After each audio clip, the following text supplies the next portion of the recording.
If you're serious about games, then you need a graphics card that is equally serious. The HIS IceQX Radeon HD 6790 certainly looks the part both in outright size and the array of connections on the back. Installation is straightforward and the card takes up 2 slots on the back of the computer. That's just as well given the weight of the card, and the second screw fixing is much appreciated.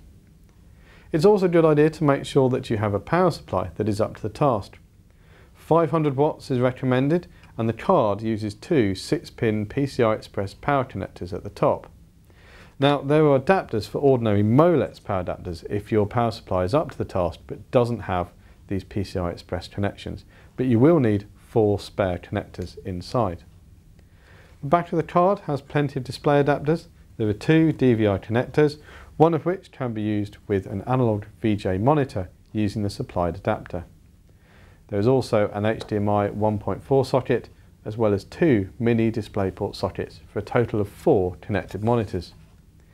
The other gadget in the box worthy of note is a crossfire adapter, and this lets you use 2 cards together if you want to improve performance.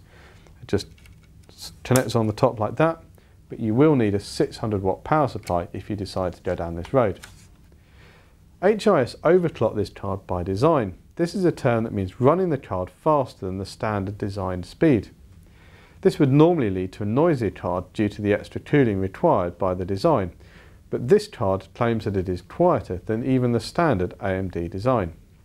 And we were certainly not aware of any extra noise from this card.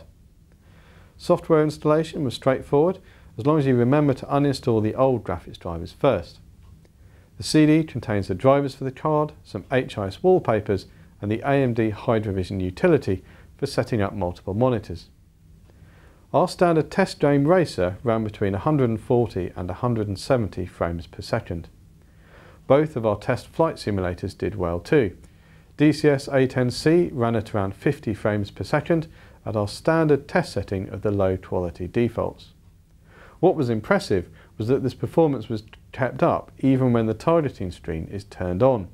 This puts extra pressure on the card as this is a second 3D scene for it to generate. The slightly older game, Flaming Cliffs 2, ran at around 50 frames per second and never dropped below 30, even with a targeting screen enabled. We found this card on eBuyer.com for £120. It's not cheap, but it does offer good performance with the potential of upgrading with a second card later on.